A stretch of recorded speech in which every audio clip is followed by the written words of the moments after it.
Nina McClelland.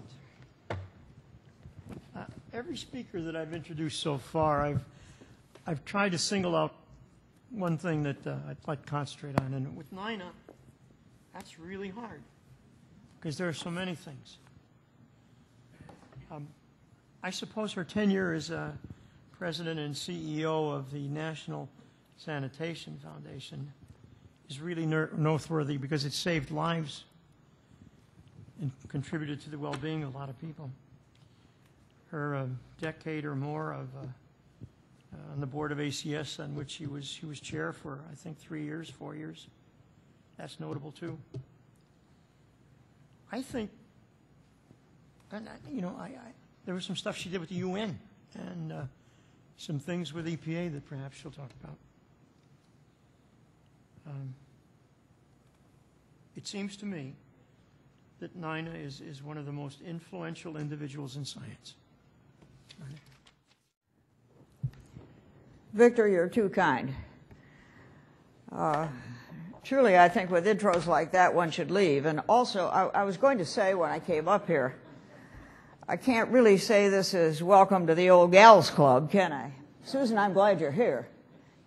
That was a hard act to follow. The next time you want to do me a favor, could I please be first? I wasn't really sure what to put together because I was confused. I kept reading advertisements for the Legends Symposium, and they were very research-oriented. You all come and hear about these people's research. When Victor called me, he said, "We don't want to hear another paper on research. We want to hear about your life and what brought you to where you are." And so my presentation probably can't be categorized as research-oriented or as scientainment. I love that word. I wrote it down. It will be used again. Please don't copyright it. And I thought I'd like to, in talking about my career, which I really think has kind of gone the gamut of opportunity, I thought I wanted to talk a little bit about my career as the cheese that I have been chasing. And so I was borrowing from Who Moved My Cheese, the Johnson book that's been on the New York Times and Wall Street Journal and Business Week and every other bestseller list for so very, very long. If you haven't read it, you really should. It's great. It's about two little mice and two people about the size of mice kind of chasing their lives around and seeing who could move best with the transitions that came about. And then I thought, but, I think I want to think a little bit more about the future than I do about the past. And so I think you will see as we talk that this has a bit of speculation about it as well as a bit of reporting. If one thinks about the future, one has to get global, because who could deny that all of us, whether we are in science, in business, in academia, or where, we have to have a global thrust. And so I took the title Environmental Chemistry because truly my cheese was environmental chemistry. It all started right here. It was my cheese. And I shifted from the laboratory bench to CEO and beyond. And I called Brad Miller with the International Activities Office, and I said, "Brad, got to translate this. Got to have a bunch of different languages." Thus the title, which Brad could read to you in 2 seconds. It would take me a little bit of stumbling to do it. So we will just move to the first slide, which tries to depict what I think says what goes around comes around, and I'll try to develop that theme too. But my cheese obviously started in the classroom, just like all of yours did. And when I graduated with my bachelor's, I went to work for the city of Toledo. Actually, I wanted to go to medical school, and I had an acceptance, but because of personal and family reasons, I could not leave to accept the acceptance from Purdue that I had hoped always to have. And so I stayed at home And I went to work for the city of Toledo, and I became chief chemist for the city. It was 10 years after I had been in that particular position that the University of Toledo offered a master's program which became interdisciplinary in nature. You could take what was going to help you most, which I thought was great. Way back there, we were starting to customize, and you'll see why that's important. So in 1961, I went back into the master's program at the University of Toledo in night school, but continued to work. And in '63, I went up to Michigan to do my PhD. While I was there, I went back to the classroom because I went back to the University of Toledo and taught the environmental engineering classes, and also did my PhD. It was kind of interesting that I had a mentor who I think was extremely farsighted, and he found a way to get a top vice president at Procter & Gamble on my committee. And so I got an awful lot of external support to do my graduate work, which was extremely important. When I graduated, I went into the NSF International, it is called today. It was National Sanitation Foundation then, as Victor said. Went into research and lab management, and that's when ACS started. And we'll talk a little bit more about that. From there, I was elected president, CEO, and chairman of the board. And during that time, I was on the adjunct faculty at University of Michigan. And then I went into retirement, which I have found everybody defines differently. But my retirement didn't come with a rocking chair. I tried them all, everything in the city of Ann Arbor, couldn't find a fit. So I stayed busy, and I got very busy with consulting. And then during the next period, I joined the adjunct faculty at the University of Toledo, and you will see that now I am returning to the university in a formal academic position. I want to start with 1929. It was a heck of a year. There were the first Academy Awards. We all know what those are.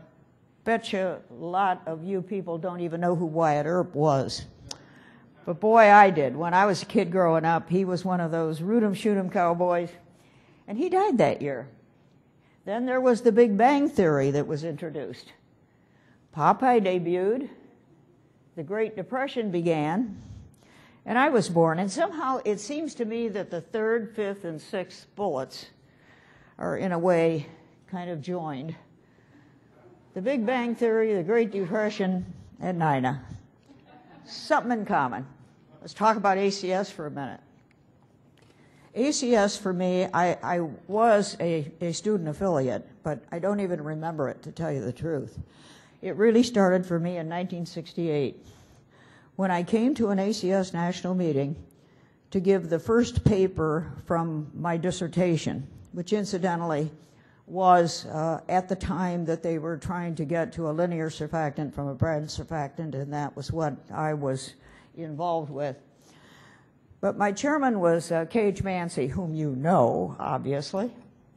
And that year, when we came to the meeting, he invited me to come to the Environmental Division's Executive Committee. I did that. I enjoyed it. He was elected program chair, and I thought that was pretty neat. So when we got home, I told him how great I thought it was, and he said, "Gee, I'm glad you think it's good." And I said, "Why is that?" He said, "Because you just got elected." Every time he went away, he always timed it with thermodynamics on his class program, too, because he didn't like to teach that either, and I got to do that. But he decided that he was going on sabbatical right after the division elected him program chair. So that's how I started at ACS. I was the program chair for the environmental division, went from there to chair, went from there to counselor. Have been tremendously involved in a variety of committees at ACS, and certainly with the board. And currently, I am serving as the chair of international activities. I've been part of the International Strategy Working Group from the Board of Directors, and now the implementation of that strategy, and have, from its inception, been a member of the governing board of GCI. When it first came to ACS, it had a governing board to which I was elected by our board of directors, and I have been there ever since. I think that's about to go away. But before I go any further, if you haven't had the privilege of meeting Bob Peoples, I want to introduce him because he's in the audience, and he is our new director of GCI, and he is somebody this division really needs to know. Bob, just make yourself known.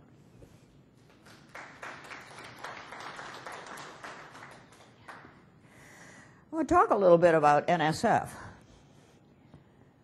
If you look at this picture, you can see it is one heck of an organization. I would think it is probably one of the largest employers in Michigan. I know it is one of the largest in Ann Arbor, and it is growing constantly because this is a laboratory wing that was just dedicated a year ago, but it is involved in research, service, and education in areas that are principally related to public health and the environment. When I began there, I began as director of research. And during that time, I was personally involved in developing a water quality index, which was a geometric formula which integrated parameters that could be measured in water quality in streams into some number that could have some numerical meaning. Then we applied both verbal and color descriptors to it, and that index was adopted by the President's Council on Environmental Quality and ultimately by the Congress of the United States, and required to be used by all of the states in their annual reporting of water quality to the Congress. So that was pretty good. And then the Water Quality Monitoring Project, both of those projects were supported, funded by EPA. Water Quality Monitoring Project developed very, very sensitive electronic monitoring of water quality parameters for drinking water. I think there were either 16 or 18. And that ultimately was mobilized. It was put into a mobile laboratory. It was tested in Philadelphia, Detroit, and Chicago. And it was so sensitive that you could actually tell in Philadelphia when the source water changed at the treatment plant. That's how sensitive it was in terms of being able to measure these. And it was designed so you could pull up next to a house attached to a hose bib and monitor the quality of the drinking water. There I went to Vice President of Technical Services and had responsibility for chemistry, biology, and physical testing, and from there to chairman, president, and CEO. You know, it takes quite a bit to intimidate me, but I'm kind of intimidated because there are some people here who know if I say anything wrong, right, Ken? Ken was part of all this at NSF. And then he left and went to Las Vegas where the gambling's better. But we had, at that time, we developed a drinking water program, which today is very, very important. It began with point-of-use devices, the filters, of course, that are sold for point-of-use treatment of drinking water, and then went into drinking water additives. And I want to say just a word or two. Well, let me just say that today I was amused when they dropped the Wall Street Journal at my door. And on that page is a story about what's coming from your tap. Well, guess who's in this? All about the NSF program for drinking water. And I will tell you that right now today, that program, which is a partnership between the public and private sector, which still has EPA support, that program is the largest at NSF International. And it is being applied around the world. That program is really interesting because it relates to any contaminant that you could find in drinking water.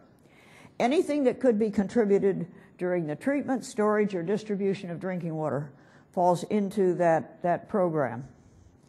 Toxicology became a prominent science at NSF because EPA had only a small array of contaminants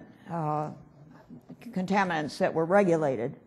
And we had to look at any contaminant that could be contributed, and we had to develop a limit for exposure, and we had to develop, in many cases, a treatment technique and an analytical technique, because some of those things we didn't even have analytical techniques. So the drinking water additives program is important today, and I must tell you that if I have a legacy in this field, I think it was that. When Congress changed the Safe Drinking Water Act, I think it was the 86 amendments, but I can't remember for sure, the change took control of quality from the discharge of the treatment plant to the consumer's tap. And I looked at that and I said, oh my God, I wonder if anybody knows what they've just done. That is a tremendous change. So I went to EPA and I talked to the man who was in charge of the Office of Drinking Water, and I said, how are you going to do this? Well, forgive me, I know it's on tape and I shouldn't do this, but he did indeed say to me, damned if I know. So I said, why don't you let us do it? He said, if we can't do it, how can you do it?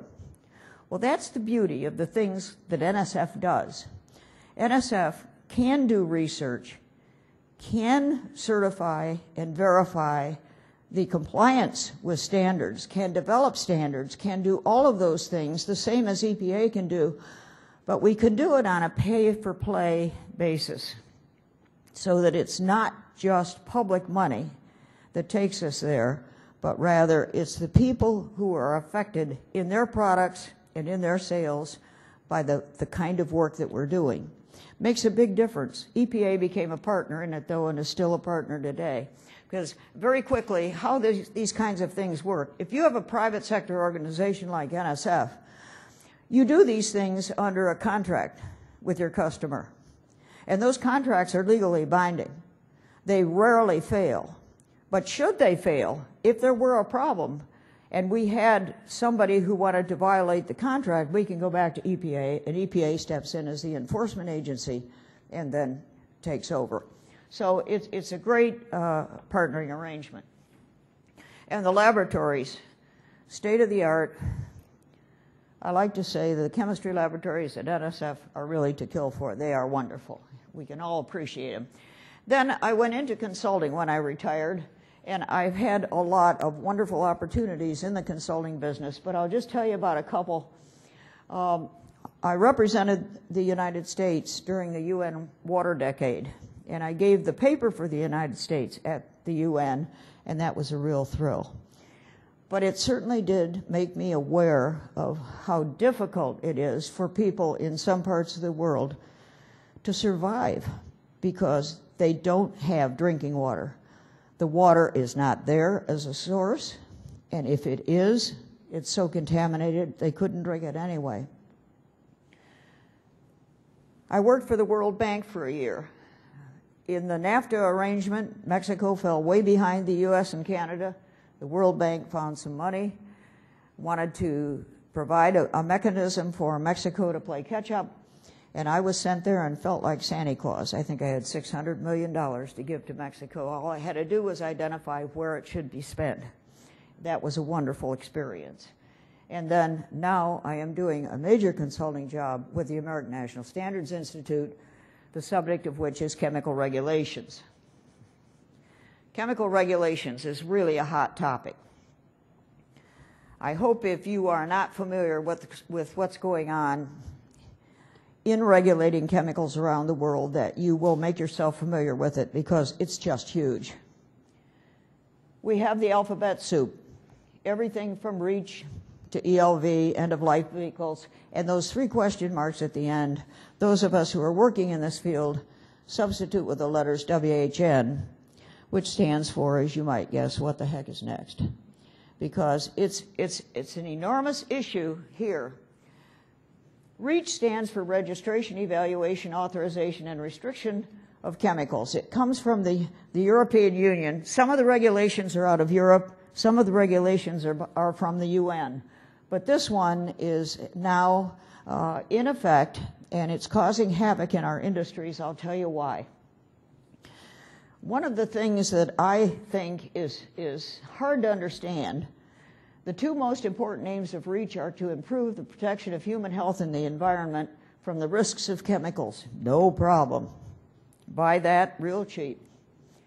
While enhancing the competitiveness of the EU chemical industry does bother me a bit. Because what we have done, what we have had done to us, in effect, is that we have had a barrier to trade set up, which is really a very difficult one to get over. That was from a publication called REACH in Brief. It was put out by the European Union, so I feel perfectly welcome to quote it. And then the other one, U.S. companies must comply or lose access to a market of 27 countries and nearly 500 million people. Just think about it. Anybody in the U.S. who is making any product that has chemicals, and tell me what product doesn't, they have to comply with these new regulations in order to market globally. This represents a paradigm shift because in the U.S. forever, we have had science in our policies. We have risk-based modeling for our rules. But in Europe, this is exposure-based. What I mean is, if there's a chemical that has a problem, it doesn't matter whether you're exposed to that chemical at a level under which there would ever be a problem seen from it. It doesn't matter. If it's there, it's on a list and you can't use it. The American Chemistry Council estimates that more than $500 billion on chemistry products flow through the economy each year, and that more than 96% of all manufactured goods are directly touched by chemistry. The problem is huge. This represents our economy and how dependent we are on chemistry and chemicals. The value of material inputs in medicine is 84% chemical. And you can go down the list. There is nothing out there that isn't caught in these regulations. Ernst & Young published a report. They analyzed 12 different business sectors. And in 11 of the 12, they reported that compliance risk was the #1 economy impact in 2008. We all know we got economy problems. Well, here we are. They also noted that it does extend to global commerce and that it will impact dramatically our future business models. So it is a huge thing. One of the things we're doing is to propose an alliance, which would be a public-private alliance that would integrate all the silos. Every industry sector that's being affected by this is trying to solve the problem fairly independently. Can you think of the duplicative costs of doing that? We have to work together. We have to get our act together. We have to share, and we have to do this thing together. So we're proposing, with ANSI at the core, and there are many, many reasons for picking ANSI. It's an ideal organization to direct this, that industry and trade associations, science, IT groups, federal and state governments, standards bodies, others, that we all get together and we get these silos integrated through a kind of mega community model. We're going to call it the National Alliance for Global Chemical Regulations and Issues. And this is now in its infancy, but we are trying to get it organized, and I predict that you will see some success from this effort. One of the things I want to be sure to point out to you is that ACS recognizes the impact of chemical regulations. And in Washington meeting 2009, fall of 2009, we are helping to organize a presidential event on chemical regulations, which I hope you will all access. I said that I wanted to focus a bit on future. And I want to call to your attention 3 books. The first one is on mega communities, and it is really the basis for the model we're proposing for the Alliance. Chapter 1 is called An Interdependent World in Crisis, and my friends, that's exactly what we're living in now. We are part of an interdependent world, and we are clearly in crisis. It presents the model for public-private cooperation in terms of problem solving in this kind of an environment. Another one is coopetition. Throughout all my business years, I liked to use the term coopetition, and I must tell you I agree with it. I agree with it entirely. You know what my definition of competition is? My definition of competition is that it is opportunity to work together. You can do so much more together that you cannot do alone. Everybody brings something to the table, and ultimately the sharing and the elimination of duplication of cost is very valuable, and it produces coopetition, which is a wonderful term. And then my last one, something I'm really into now, written by a guy named Prahalad. Prahalad was a business school professor at the University of Michigan. I think he still is, but his books are so famous that I'm not so sure that's the primary activity right now. He wrote The New Age of Innovation, Driving Co-Created Value Through Global Networks. Driving Co-Created Value Through Global Networks. It's a book about mass customization. He says that mass customization is a requirement for future business, that you could really, forgive the term, go belly up if you don't start thinking about customizing your products. He promotes N equals 1 and R equals G. N equals 1 means everything has to be designed for the person who is buying it. It's customized. And we'll talk about that for a minute. And R equals G. What he says, in order to get to N equals 1, you must have digitization. You couldn't do it without it. You must have ubiquitous connectivity. And what he's saying is that you really got to communicate. And we know that. And you've got to have globalization. You've got to be able to have a supply chain where you can draw things from anywhere in order to make this work. But let me give you a couple examples. He talks about the shoe company, a little family-owned business in Finland, where you can go in the door, and instead of looking at a whole array of shoes that somebody else thought you could pick from, you go in the door, they measure your feet. Nobody has 2 feet that are exactly the same anyway. And they customize shoes for you. And you tell them what you want those shoes to look like, what you want the design to be, what you want the color to be. They have a design organization in another country, I've forgotten where. They have a factory in still another country, so that it is a globalized supply chain, and you get a pair of shoes that last you forever, because they are designed and built for you, and they're high quality, they're customized. Another example is tires. There is a tire company now, in fact, I understand Bridgestone has a pilot project like this in the UK at the moment. There's a tire company that doesn't sell tires. What they do is sell service. And they provide tires, they'll put tires on a whole fleet of trucks, but when they do, they come with a major sensing system. A sensing system that lets them monitor the driver's performance. How fast is he going? How well is he keeping his tires up? Is he keeping them inflated? Does he rotate them? It gives them so many performance parameters on the driver that the company can not only improve the performance of its driving team, but it is not just buying a product which sooner or later is going to go dead. It's buying a service.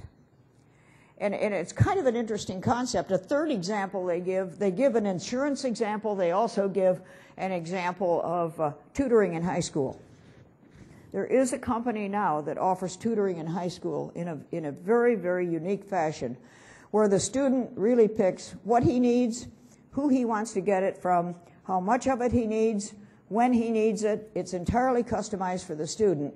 And there's a whole array of instructors who are qualified, who are providing this service. And best of all, when you get into this customization routine, the cost goes down.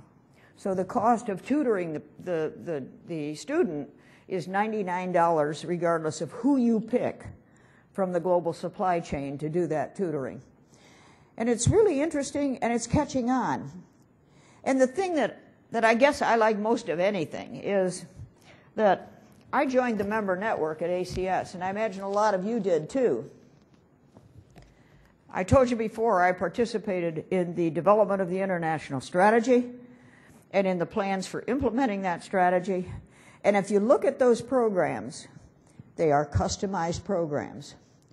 ACS doesn't want you now to buy membership, which includes X, Y, and Z. ACS wants you to become a member, and you define A, B, and C.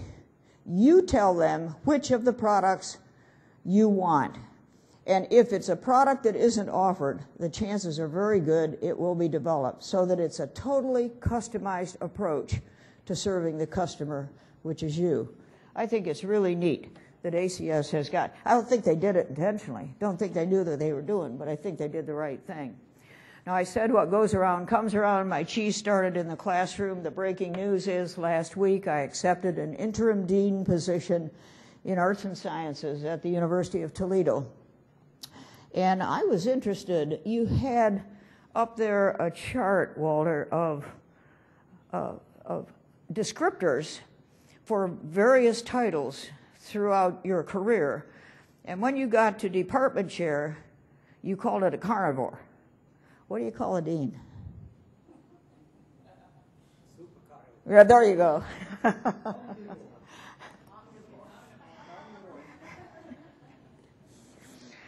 Well, I came across this cartoon, if you will, and thought it really fit the situation. It says, despite it all, I'm still feeling the synergy. How about you guys? And I see my associate deans and me out on that ledge, and I don't know who's going to jump first, but I guarantee you we're going to go together. We're going to do the best job we can. But now here I am, back at the beginning. I want to tell you through all this, I've been a very fortunate person. I think I've probably been at the right place at the right time, but I've had a career that has been very rewarding. And I'm very, very pleased that my family, I believe, was my principal mentoring group. And I will never fail to thank them for what they have done by way of giving me opportunities. I also believe that I never have, even when I was board chair, stood at a microphone and failed to thank the ACS staff.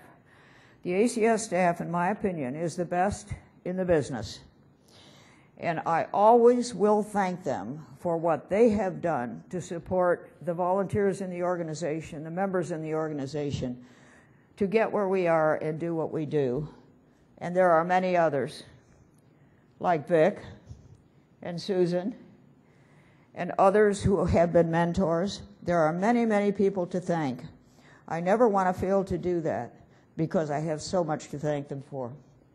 I wanted to end with a quote from a Nobel laureate.